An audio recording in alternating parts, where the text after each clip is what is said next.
21년에는 정말로 평화가 도래했으면 좋겠고요. 평화는 그 어떠한 방법도 아닌 우리가 만들어 가는 것입니다.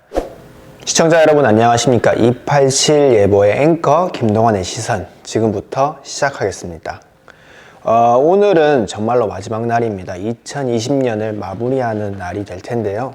한 해 동안 정말로 잘 보내왔는지, 우리가 정말 잘 살아왔는지 되돌아보는 것도 굉장히 중요하지만, 우리가 내년은 더 행복하고 더 밝은 날이 펼쳐지고 2020년보다 더 나은 한 해가 되는 그러한 해가 되었으면 좋겠다는 게 더 중요하지 않겠습니까? 한 해를 본다면 결국에는 더 나은 내일이 돼야 된다는 것이고, 어제보다 더 나은, 그리고 오늘보다 더 좋은 그러한 날이 되었으면 좋겠다라는 게 우리의 바람이지 않겠습니까? 그래서 우리가 결국에는 원하는 게 무엇이냐? 우리가 우리의 삶을 계속해서 영위할 수 있도록 하는 것이야말로 더 나은 내일이 아닌가라는 저는 생각을 가지고 있는데요. 2021년을 결국에는 더 낫다라고 생각하기 위해서는 2020년을 비교하는 게 결국엔 필요합니다.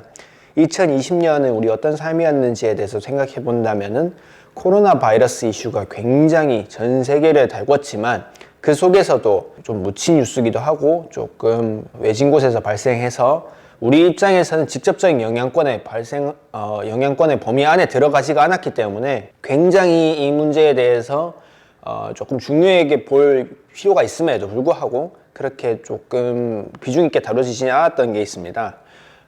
사실 대한민국은 어떤 나라입니까? 휴전 국가입니다. 우리는 전시 상태에 살고 있다고 할 수 있는 것이죠. 물론 전시라는 것이 뭐 여러 가지 의미가 담고 있긴 한데, 쉽게 생각하시면 전쟁 중인 국가라는 거고, 전쟁에도 또 여러 가지 종류의 전쟁들이 있습니다. 우리가 열전이라는 표현이 있고요. 그리고 냉전이라는 표현이 있습니다. 냉전이라는 표현은 실제로 뭐 대포 쏘고 미사일 쏘고 군사력으로 진군하고 이런 상태를 하지 않는 것을 말씀하고요. 반대로 열전은 정말로 그 상태가 계속 지속되고 대포 쏘고 군사력으로 진군하고 뭐 심하면 핵까지 쏠 수 있는 뭐 그러한 상태를 말하는 건데요. 한국은 그러한 개념 정의에 비교한다면 냉전 상태로였다라고 할 수 있는 거죠. 그런 이야기를 왜 꺼내느냐? 사실은 올 한 해만 봐도 많은 분쟁들이 있었습니다. 심지어 전쟁이 발생한 경우도 있었죠.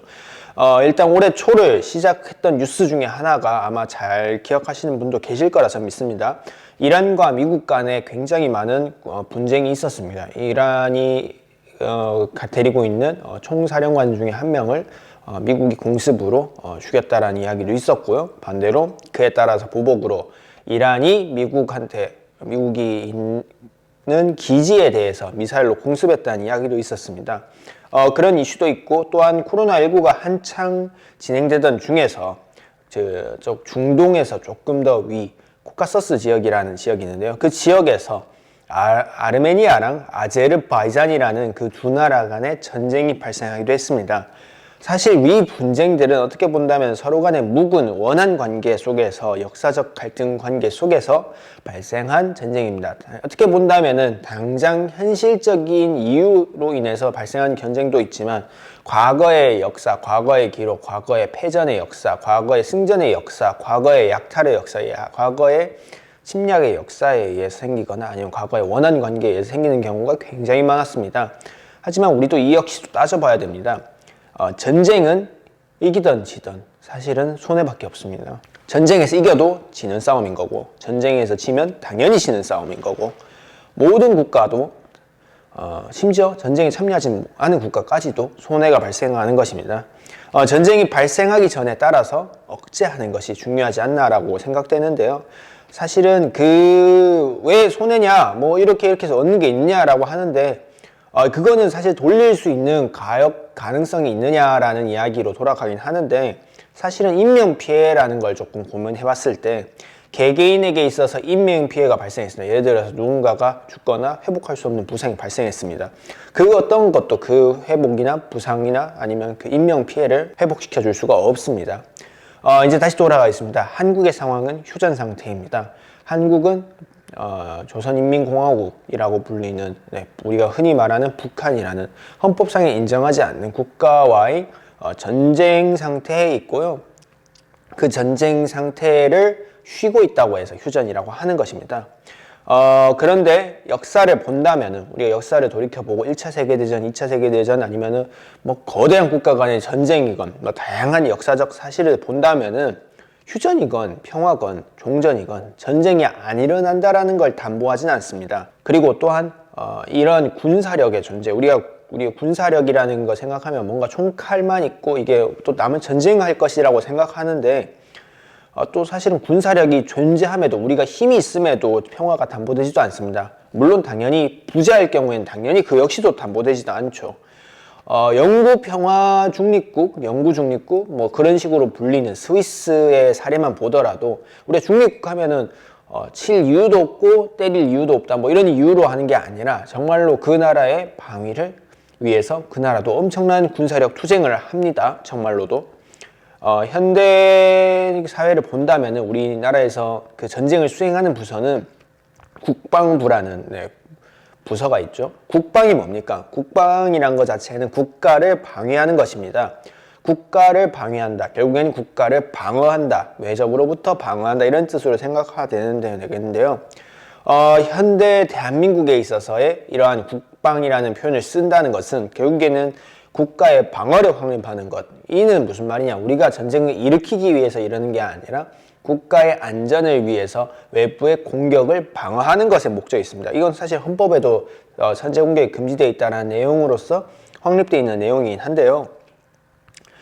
전쟁을 하기 위해서 존재하는 게 아니라는 거에 왜 포인트가 있냐? 사실은 2차 세계대전이나 1차 세계대전 때 뭐 국방부라는 표현은 없었습니다. 전쟁부, 뭐 전쟁성 뭐 이런 표현으로 국가에 대해서 전쟁을 위한 부서라는 이름으로 표현된 경우가 많았습니다. 하지만 이제 와서는 변했지 않습니까? 왜냐하면 전쟁을 하는 것이 결국 도움이 안 된다라는 인식 하에서 다만 우리가 그 전쟁이 발생하더라도 국가의 방위를 위해서 노력해야 된다라는 이야기 속에서 국방이라는 이름을 지었던 거 아니겠습니까?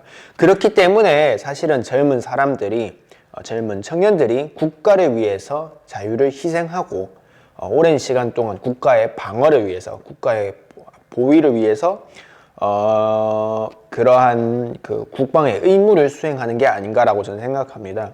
그래서 우리로서는 어떻게 해야 되느냐? 그들 역시도 희생자지만 우리 역시도 전쟁이 나면 희생자가 될 것입니다. 따라서 전쟁이 나지 않도록 노력하는 것이야말로 그 어떤 것도 중요하지 않을까라는 생각이 들고요. 그리고 그 전쟁이 발생하더라도 우리의 피해를 줄이는 것 역시도 굉장히 중요하기 때문에 전쟁에 대해서 항상 대비하고 염두하고 그거에 대해서 경각심을 가져야 되지 않을까 싶습니다. 우리가 흔히 말하는 아시아의 화약고 중에 하나지 않습니까? 휴전선이나 아니면 대만과 중국 뭐 이러한 그 양대 분쟁 국가 지역에 우리가 놓여 있는 게 아닌가라는 말을 할 정도로 굉장히 우리가 아시아에서의 화약고라는 불리는 표현이 있습니다. 아시아의 화약고는 사실은 터지면 안 됩니다. 정말로 다른 화약고보다도 가장 위험하고 그렇기 때문에 더더욱이 터져서는 안 되는 인류 자체의 종말의 시작이 될 수 있는 화약고 있기 때문에 그 화약고에 늘 언제나 화재를 대비하는 것이 중요하다고 저는 생각합니다. 평화로운 2021년을 기대하면서 우리가 어떻게든 이러한 안전과 우리의 평화로운 삶을 그리고 지속 가능한 삶을 함께 살아가는 사회를 위해서라면은 이런 평화를 위해서 한 번쯤은 고민해보고 함께 노력하고 국방에 대해서도 진지하게 고민해보는 시간을 가지면 좋지 않을까라는 생각을 갖게 되었습니다.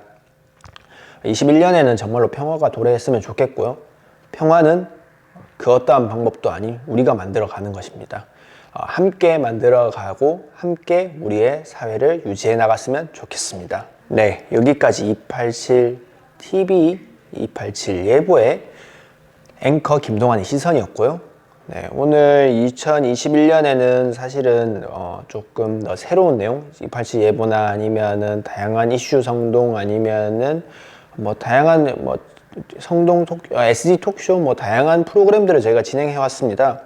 사실 그 프로그램을 진행하면서 많은 고민도 있었고 많은 즐거움도 있었고 시청자 여러분과 소통하는 재미도 있었던 것 같습니다.